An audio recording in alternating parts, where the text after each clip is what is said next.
mission TV, le miroir du monde. Senko alobi ke ayebi candidat oyabini faut le mosso. Senko alobi te que Martin Fayulu mutaka. Mais agence belga, agence belge, il y a presse. Et peut cette information na RTBF. RTBF a lobby selon RTBF n'a cité sur Senko. Au monument Senko a ça dans les autres jeunes parce que ils sont soit toi catholique. Tout ça me l'a pas mopé. Olongwe. T'es dans le matin. Bon Senko ne azanzam. Anzambite baba kambina biso spirituel mais batika ba je ba sala. Promotion dans 15 cours. Bazu ba profo ba interroger qui bana ba tindelo ko résultat il y a 5 cours pam aller proclamer moi on a qu'à l'équipe classe est-ce que ça a sens na tenu est-ce que ça a sens bon moi je na 10 cours etikala na ba 0 ba 1 ba 2 pokala lokola katumbi asomela ibango 40 000 turaya yango il faut pesa ka ruba loba mais nazo ba vérité ko tatu oh kamita tu mo loba ça. Et puis nous sommes peut-être le seul parti qui n'est pas tribal. Bamsolo kakaote, Mbandaka, Bisokuna Mbandaka. Au moins besoin de pèse. Go Matoali, Gemena Toali. Ici le Tozali, partout, Congo Mobile Tozali, parce que Etienne Tshisekedi a bunda pour la unité, il y a peuple. Nous sommes un peuple, nous sommes une nation. Batouana non seulement Bazaba Nganzambe, Bazaba Ngamayele. De ce qu'on dit, on peut savoir résultat 23 000 bureaux sur 75 000 balobis à gagner. C'est que quelque part, on doit sentir que l'autre, ça ne va plus. Ça ne va plus. Ça ne va plus. Ma mission TV, le miroir du monde.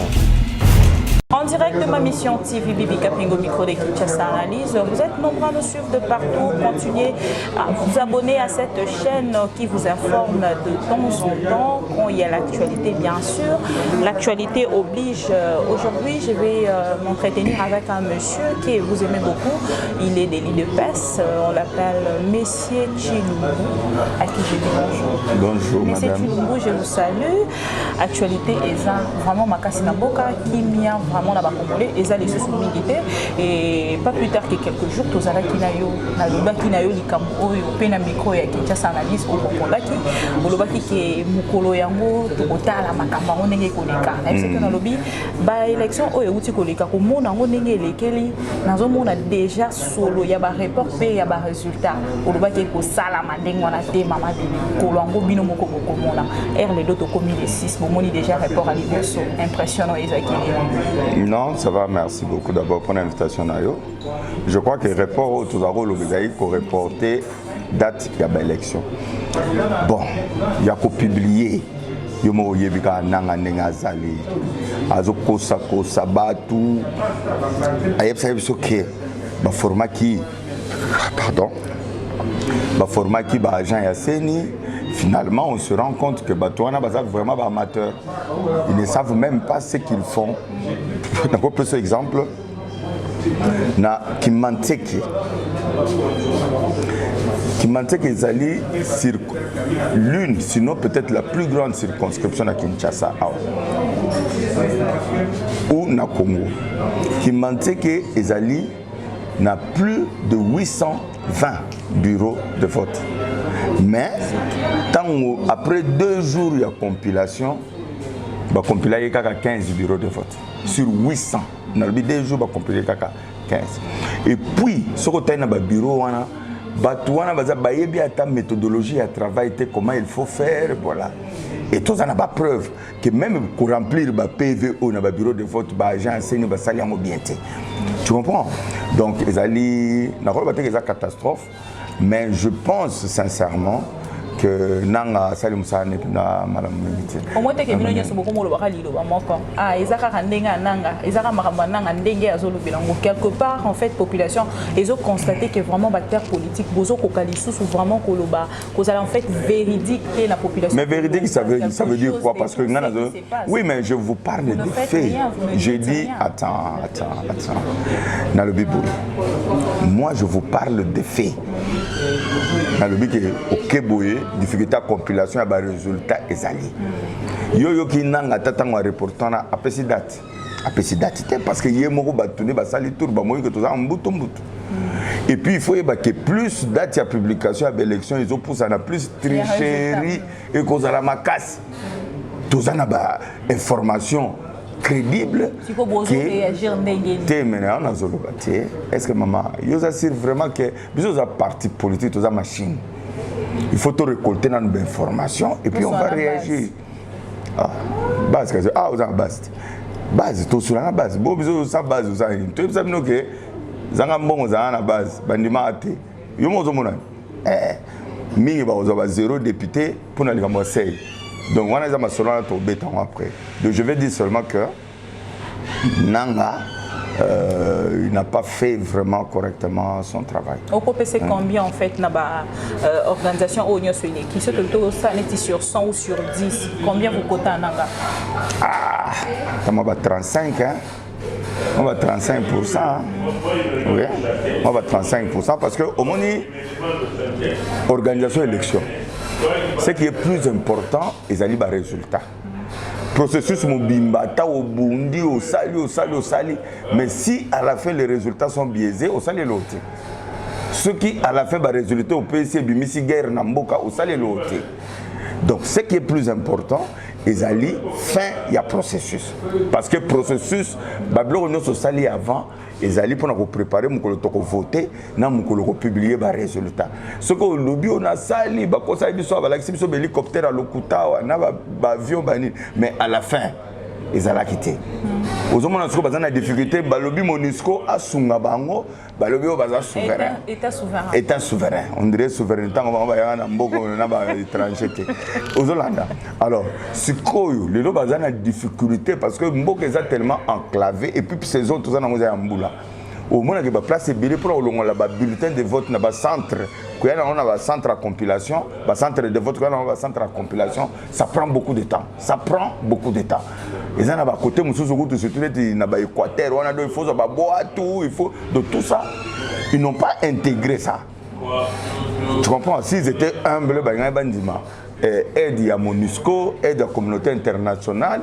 En 2011, il y a un hélicoptère en Afrique du Sud, en Angola, tu vois que ça s'est passé. Mais maintenant, là, tout ça vraiment que la situation est s'entasser.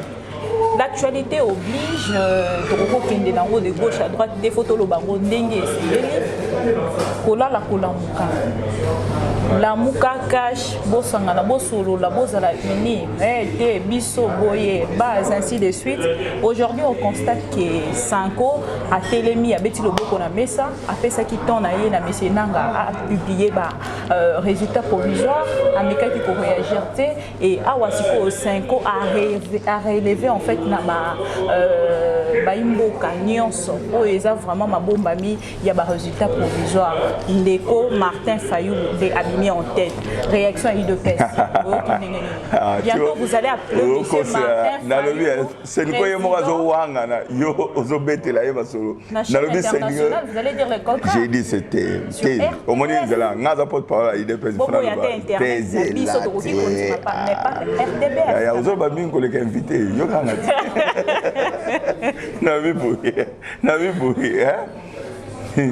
Senko à lobby qui a candidat au Yabimi. Faut le voir. Senko à lobby que Martin Fayulu Moutapi. Mais agence belge, agence belge, il y a presse. Et puis c'est information na RTBF. RTBF à lobby selon RTBF n'a cité source Senko qui est Martin Fayulu abimé. Yemo Martin Fayulu n'a pas place à Zana Ebika abimité. Au moins Fayulu n'a pas Zana Ebika. Baza ce qui Senko a fait cette information c'est qu'à cause. Ça vous choque quelque part? Non, c'est-à-dire biso tozo c'est à Tikana Masolo Martin Fayulu président Nazolo Baboui. Bisso, nous sommes le seul parti politique qui a déployé les témoins à travers toute la République. Il n'était pas Qui j'ai na Bisso, il y a cash, toujours ça la compilation. Fachi a en tête. Et puis différentes distances, les amoulaï. sans ignorer que les témoins étaient à l'extérieur. C'est là. Bazaï ba résultat ko ya. Tu vois c'est ça. Ozo ba mingi. Na ba mama ozo kate. Na bibo. Hein? Bisso. Au moins, c'est nous quoi ça dans les gênés biso parce que biso ne soit toi ba catholique. To semble pas ba mopé. Au longwe. T'es dans l'ongate ah. Bon c'est nous gonde azanzam. Ah nzambe te ba kambina biso spirituel mais ba tika ba jeu ba sala. Les autres sont mal à l'aise. Les autres sont mal à l'aise pour des années epsonam. Attends moi mon kito to attends moi na école primaire. Pour ba na 6e biso na 5e primaire tout ça déjà pas problème. Nous avons 75 000 bureaux de vote ou 75 000 n'est pas français baloba. C'est nous quand on a publié les résultats on a le bien un candidat il se base sur 23 000 bureaux de vote. Oh bah résultat tout ça il y a 23 000 bureaux de vote, tu es déjà candidat. Mais il y a 75 000 bureaux de vote. Yo, on a résultat 23 000 bureaux de vote. Dans le lobby, il y a 23 000 bureaux de vote. Ce n'est même pas le tiers. Il y a pas bureau de vote au public. Pour le lobby, attends, c'est le cas de l'objet qui a fait ton autoboya. Mais dans le lobby, parce que le résultat on les a biaisés. Tu ne peux pas prendre 23%, donc à peu près 30%. Il y a dépouillement. Alors que 60% n'ont pas dépouillé tout le résultat. Et ça, les années, ils sont là, on l'a dit. Yo botanga, na botanga. Au moins, on a ceux qui baillent, c'est ce qui imagine-toi que promotion moko, vous en avez 15 cours. Yo, le président jury, hein? Promotion dans 15 cours. Bazu, ba profo, interroger qui bana, tinde le résultat, il y a 5 cours au PAM. Allez proclamer moi on a qu'à l'équipe classe. Est-ce que ça a un sens? Est-ce que ça a un sens? Bon, ce qu'on a dit cours et là na 0 1 2. Pardon. On rappelle un critère. Critère P quand. Dans le lobby hein, dans le lobby boy. Bisso. Pour ça na bisso ezali vérité des urnes et bima. Parce que tout ça en bas preuve. C'est nous quoi relaxer bisso le moment venu à relaxer bisso ba preuve yo azo ça la déclaration ça nango. Pourquoi le gars a tombé à sommet là, il y a 40 000 touraya, il faut payer ça, mais dans la vérité quoi. Oh, Kamita tu es mort à l'Obakan. Qu'ils ont donné les téléphones aux observateurs de l'église catholique. Kamita tout le monde à l'Obakan. Non, Talabiso, nous sommes le parti le mieux implanté dans Mboko. Et puis nous sommes peut-être le seul parti qui n'est pas tribal. Bamso Kakaote, Mbandaka. Bisokuna Mbandaka. Au moins, il y a des pèses. Goma Toali, Gemena Toali. Ici, le Tozali. Partout, Congo Mobima Tozali, parce que Etienne Tshisekedi a Bunga pour une unité. Il y a peuple.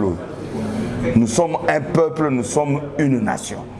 Aux Hollandais, nous sommes à partir de tribalité. Oh, bête, mono, bête, bête, nous sommes à Bampagne, tout ça, parce qu'il n'y a pas de nouvelles qui gagnent. N'a que quoi tu Tozali. Na bulungu kutu tozali. Vous comprenez? De toza seul parti au Evanda Congo Mobimba. Et puis Tokobemisa peut ba député na biso Congo Mobimba. Parce que Congolais a ignoré le combat au IDPS amena na mboka oyo. Tozo vraiment nzela rara oyo 5 eke nango ke egardame bongoti tokomina suka. Au moins ce que problème mabena nga za mo Christo. Yozo linga na tirer sur scène ko na tirer té. Basi la muka a memi bango na libunga a piéger bango le gars bazaka agité. Pensez-vous vraiment que la muka za na mbongo ko convaincre to ya ko corrompre? Yo yebiti po tala biso to za na ba tipo na ba frapper. MLC. Te ko corrompre te na yebiso ke tipo wana eza réseau ya ba frapper. Yo so yo na lebi nazo ba la muka. Mais la muka sangani na monsieur Bemba Katumbi na Bemba bon ça va le rôle ina tanga ba komona bango Katumbi na Bemba na tangi oyoki baba frapper tiko ba zana ba réseau maman ce qu'on a le yoza mission d'observation tant aux autres 40 000 touraya et pas à Moutou. Et ça pour nous. Et ça va aide. Ah, mais alors, au moins temps, vous avez ma belle élection. Yokate, journaliste, à ma tata. N'a pas répondu, hein? Ça moi temps dans le bibo. Quand vous avez une mission d'observation, faut aller neutre. Vous allez impartial. Vous allez na redevabilité dans mon moro boité. Badon nyon so bazoate. Yo ko yebsanga te l'église catholique est incapable ya resomba ba téléphone pour 40 000 observateurs. Non.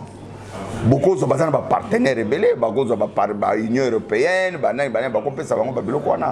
mais quand tu vas aller prendre badon, baleg, na partie prenante moko na ba élection. Parce que je n'ai pas de preuve, moi je confirme. Oui, mais moi je vous dis, moi je vous donne l'information. Yo pe yango bino pe vous aurez information te boya aka ko tuna ba question. Voilà na pe information. Na zo so ke comme tata lo ba kion. Comme tata dit ça. Donc, yango to zo lo ba boy. Biso to za problème na sen côté.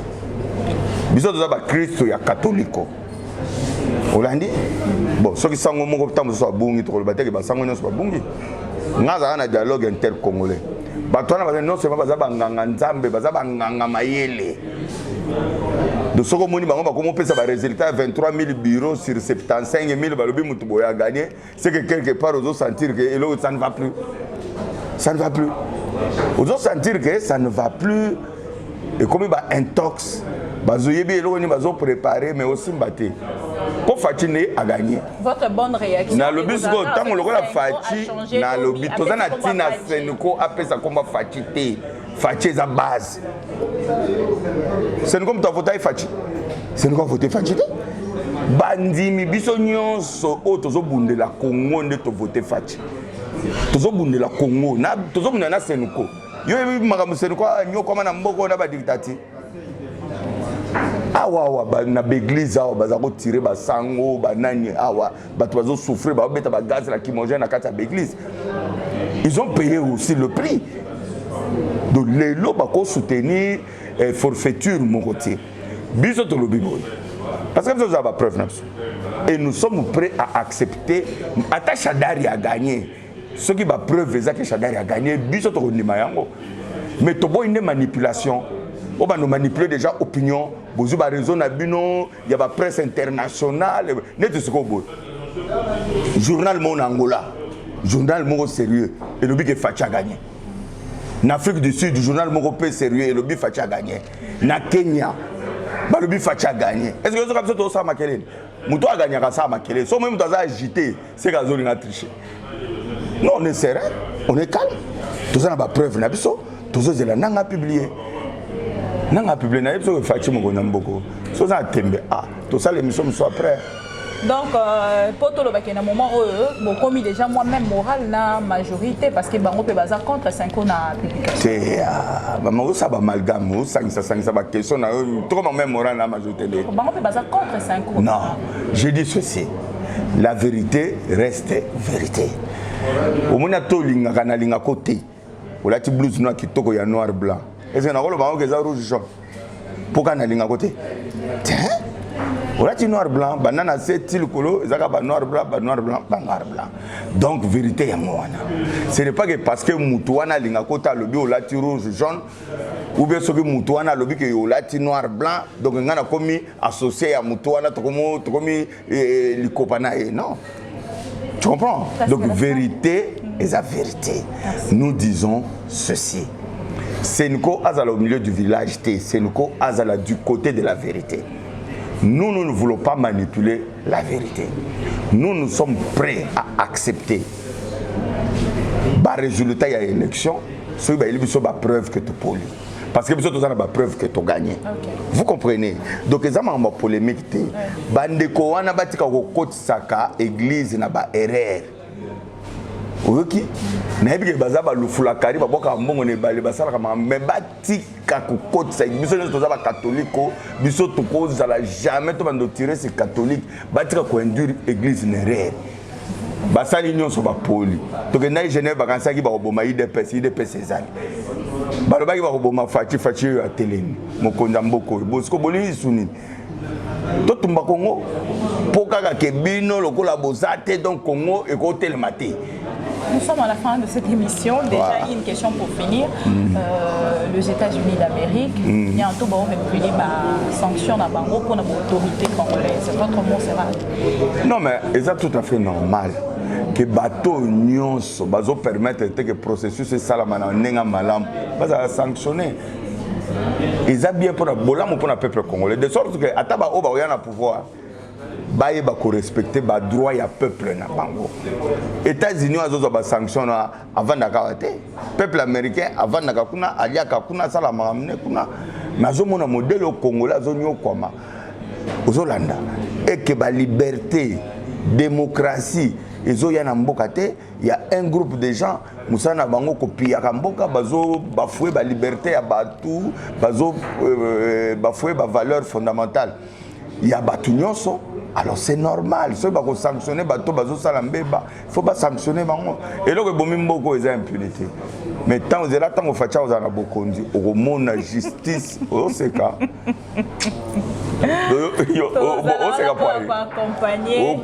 Accompagner au monde la différence entre les prédateurs et les criminels économiques au union sur bazo chama kelele le lo. Mais maman, tant que tu kanga muyibi na mboka oyo mbongo koti na caisse salaire yo changer salaire yo ça en l'état. Mot spécial pour tous les téléspectateurs qui vous suivent de partout. Diaspora Bobimbezo là d'ailleurs. Non mais non mais ma vœu, mes vœux les meilleurs. Mes vœux les meilleurs. Tozo bundela Congo, tozo bundela yango tina suka. Balembate. Ti liberté kokota na mbo, ti démocratie kokota.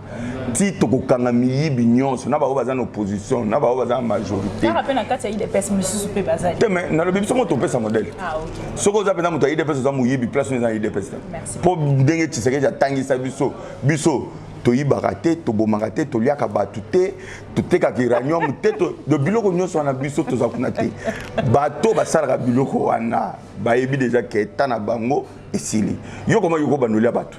Mais vous avez comme président Congo. Il y a aussi ça qui ça na rolia. Il y a connaître président on a déjà lire à bato kozala neti nani. Na ta comme yo kasi ngazo ba est-ce que maman yeba interne ces pays ba dossier ou te sali. Ba pigme ba sala passe. Merci beaucoup, professeur Chilumbu. Merci à tous les téléspectateurs de partout de nous avoir suivis sur Ma Mission TV. Vous continuez vraiment pour s'abonner à la chaîne Oyo pour toujours informer vous attaquer information. Et merci à Steve Kondé derrière la caméra. On se retrouve prochainement pour un nouveau numéro sur l'actualité, bien sûr. Bye. Ma Mission TV, le miroir du monde.